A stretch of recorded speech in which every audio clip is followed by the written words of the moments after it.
So anything that comes out of your kitchen, any scraps, anything that gets rotten, there's some moldy salsa, I'm sorry it happened, can go into a compost pile, a sheet mulch, or into your compost bin.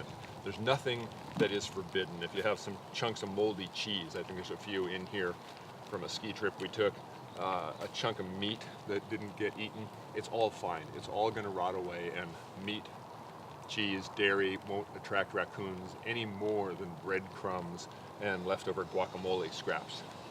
My preference is to compost it directly in the garden, because that's where I want these nutrients to go.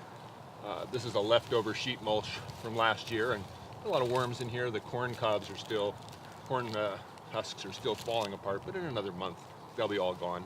But the compost bin over here has some real advantages too.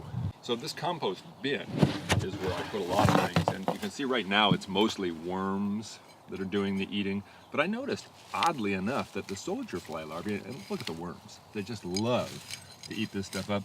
But the other day when I opened it up, the soldier fly larvae were here. Here you can see a few of them.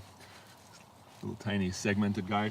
If you find this in your compost, this is not bad. This is good. It eats everything, and it does a really efficient job of turning all this back into nutrients for your plants. So don't freak out if you find soldier fly larvae. In the summer, the video will show you, will make you freak out because they work so fast. But all of this stuff is just rotting away with the help of the worms and the soldier fly larvae. And that includes big leftover, this is a tomato vine. The only disadvantage of the compost is this bin I have filled up 50 or 100 times, and this is how much material I have left. The majority of what you put in your compost bin is plant material made of CO2 and water. That's what it turns back into, so you really don't get much out of it.